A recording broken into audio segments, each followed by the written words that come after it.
بسم اللہ الرحمن الرحیم۔ اللہ فرماتا ہے قرآن میں، وَاعْتَصِمُوا بِحَبْلِ اللَّهِ جَمِيعًا وَلَا تَفَرَّقُوا، سب مل کر اللہ کی رسی کو مضبوط تھام لو، وَلَا تَفَرَّقُوا، اور تفرقہ مت کرو۔ اللہ نے فرمایا وَلَا تَنَازَعُوا فَتَفْشَلُوا وَتَذْهَبَ رِيحُكُمْ، آپس میں لڑو مت، تنازع مت کرو، تمہاری ہوا اکھڑ جائے گی، یعنی طاقت ختم ہو جائے گی آپس میں لڑنے سے۔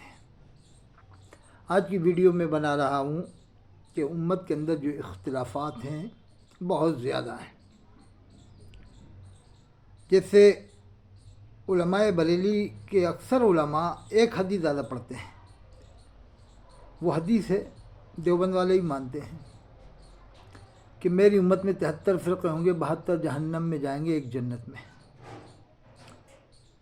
تو اب میں ان علماء سے کہتا ہوں، کیا تمہیں ایک ہی حدیث معلوم ہے اور حدیثیں نہیں معلوم؟ اللہ کے رسول صلی اللہ علیہ وسلم فرماتے ہیں من ترک الصلاۃ متعمدا فقد کفر، جس نے جان بوجھ کر ایک نماز چھوڑ دی اس نے کفر کیا۔ یہ حدیث کیوں نہیں بتاتے؟ تو یہ کہہ دیتے ہیں علماء کہ کفر کے قریب ہو گیا۔ حدیث میں تو لفظ قریب نہیں ہے، فقط قریب الکفر نہیں ہے، فقط کفر۔ تو کہتے ہیں نہیں، کفر کے قریب ہو گیا۔ تو کفر کے قریب کیا کم سمجھ رہا ہے ایک نماز چھوڑنے میں؟ اور جو رات دن پانچوں ٹائم کی نماز چھوڑ رہا ہے، خالی جمعہ پڑھ رہا ہے، وہ کیا ہوا؟ اب علماء بریلی اگر یہ جواب دے سکتے تو دیں کہ جو ایک بار کفر کر دے تو اس کا نکاح ٹوٹا کہ نہیں ٹوٹا؟ جو رات دن نماز چھوڑ رہا ہے، کفر کر رہا ہے، اس کا نکاح کہاں باقی رہے گا؟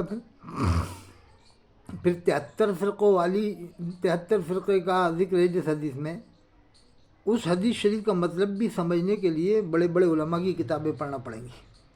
خاص طور سے امام جو اس دور کے مرجع العلماء تھے حضرت شیخ علامہ اسید الحق بدایونی رحمۃ اللہ علیہ نے اسی حدیث شریف کی شرح میں کتاب لکھی ہے، 82 صفحات میں مطلب سمجھایا ہے کہ اس حدیث شریف کا کیا مطلب ہے۔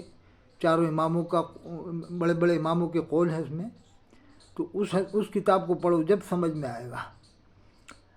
تو یہ ایک حدیث زیادہ بتاتے ہیں بریلوی علماء کہ 73 فرقے ہوں گے، 72 جہنم میں جائیں گے، ایک جنت میں۔ بے نمازیوں کو جنتی بنانا شروع کر دیتے ہیں، شرابیوں، کباڑیوں، جواڑیوں کو، سود خوروں کو، اور نمازیوں کو جہنمی بنانا شروع کر دیتے ہیں۔ نعوذ باللہ من ذالک۔ عرب کے رہنے والوں کو، مکہ شریف مدینہ شریف کے رہنے والوں کو، دیوبند والوں کو، ندوے والوں کو، ایسے کیسے یہ لوگ کہہ دیتے ہیں؟ ان کو کیا اتھارٹی ہے؟ حدیث الجفا کل الجفا والکفر والنفاق من سمع منادی اللہ ینادی للصلاۃ فلا یجیبہ،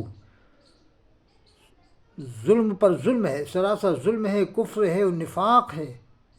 جو مؤذن کی آواز سنے، نماز پڑھنے کے لیے بلاتا ہے، پھر نماز پڑھنے کے لیے حاضر نہ ہو، تو اللہ کے رسول نے فرمایا سراسر ظلم ہے، کفر ہے اور نفاق ہے۔ اب بے نمازیوں کو تو بنا رہا جنتی اور نماز پڑھنے والوں کو بنا دیتا بریلی اعلیٰ جہنمی۔ استغفر اللہ ربی کل ذنب توب الیہ۔ مکہ شریف مدینہ شریف کے لوگ ایسے نماز پڑھتے ہیں جیسے انڈیا، پاکستان، نیپال کے لوگ جمعے کی طرح پابندی سے نماز پڑھتے ہیں نا، جمعے کی نماز کے پابند ہیں، فکر کے ساتھ جو ایسے جمعہ پڑھتے ہیں، ایسے مکہ شریف مدینہ شریف کے بچہ، بالغ، مرد، عورت، سب کے سب، بوڑھا بچہ، سب کے سب جمعے کی طرح سے پانچوں ٹائم کی نماز پڑھتے ہیں مکہ شریف مدینہ شریف کے لوگ، اور زکوٰۃ بھی دیتے ہیں، حج بھی کرتے ہیں، ارکان اسلام پر وہ عمل کرتے ہیں، ادا کرتے ہیں۔ اس کے باوجود ایک طبقہ ہے بریلی کا، خاص طور سے وہ مسلمان نہیں مانتا ہے، وہاں کے اماموں کو، وہاں کے مؤذنوں کو، خیر اللہ ان کو سمجھ دے۔ تو میں کہتا ہوں اختلافات تو ہیں، بہت زیادہ ہیں، لیکن اس کا حل یہ ہے، اللہ کے رسول صلی اللہ علیہ وسلم نے آخری حج میں فرمایا 2 چیزیں تمہارے درمیان میں چھوڑا ہوں، ایک قرآن، ایک میری سنت۔ ایک موقع پر فرمایا قرآن میری عطرت، یعنی اہل بیت علیہ السلام۔ فرمایا ان دونوں کو اگر مضبوط تھام لیا تو پھر کبھی گمراہ نہ ہوگے۔ شیعہ کہے گا ہم حق پر، بریلوی کے ہم حق پر، دیوبندی کے ہم حق پر، اہل حدیث کے ہم حق پر، مودودی کے ہم حق پر۔ کون یہ مانے گا کہ ہم حق پر نہیں ہیں؟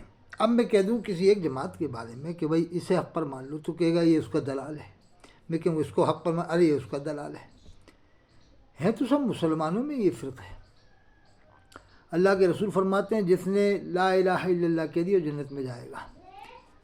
یہ آپ نے اپنی حیات مبارک میں فرمایا کہ جس نے لا الہ الا اللہ کہا جنت میں جائے گا، لیکن آج کی تاریخ میں کوئی لا الہ الا اللہ کہے گا تو جنت میں نہیں جائے گا، مسلمان نہیں مانا جائے گا، اس لیے کہ اللہ کے رسول نے اپنی حیات طیبہ میں فرمایا کہ آپ کا فرمان سن کر جس نے لا الہ الا اللہ کہا تو پہلے اس نے محمد الرسول اللہ کو مانا تو پورا کلمہ ہو گیا لا الہ الا اللہ محمد الرسول اللہ۔ آج کی تاریخ میں وہی مسلمان مانا جائے گا جو سچے دل سے لا الہ الا اللہ محمد الرسول اللہ پورا کلمہ پڑھے۔ تو اب میں بتانا چاہتا ہوں کہ اب آپ کنفیوز ہے عوام کہ ہم کسے حق پر مانیں، تو میری بات کو میں اگر کہوں گا یہ حق پر تو آپ میری بات نہ مانیں۔ اللہ کے رسول نے جو آخری حج میں فرمایا قرآن و حدیث کو اگر مضبوط تھام لیا تو پھر کبھی گمراہ نہ ہوگے۔ بس آپ اپنی آنکھوں سے دیکھ لو کون قرآن و حدیث کو زیادہ بیان کر رہا ہے، ہندوستان میں سب سے زیادہ تفسیر قرآن کون کر رہا ہے، حدیث کون بیان کر رہا ہے، بس سمجھ لو کہ وہ حق پر ہے۔ جو قرآن و حدیث کے سب سے زیادہ قریب ہو وہ حق پر ہے۔ میں کسی جماعت کا نام نہیں لے رہا، سب اپنے اپنے حساب سے کام کر رہے ہیں۔ جماعت اسلامی نے بھی بہت بڑا کام کیا ہے، بہت بڑا کام کیا، اگر تو اختلافات ہیں وہ اپنی جگہ ہے لیکن کام بہت بڑا کیا ہے۔ جماعت اہل حدیث بھی کام کر رہی ہے، وہ بھی حدیث پڑھاتے ہیں، اہل بیت کو ہی مانتے ہیں، صحابہ کو ہی مانتے ہیں، اور اللہ کے رسول کا فرمان ہے قرآن و حدیث کو اگر مضبوط تھام لیا تو پھر کبھی گمراہ نہ ہوگے، تو وہ مضبوط تو تھامے ہوئے ہیں جماعت اہل حدیث، لیکن وہ کچھ باتیں ہیں اختلاف کی وہ اپنی جگہ ہے۔ اب علماء دیوبند بریلی یہ مقلد بھی ہیں، ان دونوں میں آپس میں اختلاف ہے۔ اختلافات کو بالائے طاق رکھ کر سب سے پہلے قرآن و حدیث کو سمجھنے کی کوشش کریں، سارے جھگڑے ختم ہو جائیں گے۔ سب سے پہلے قرآن و حدیث کو سمجھیں اور اس پر عمل کریں، سب جھگڑے ختم۔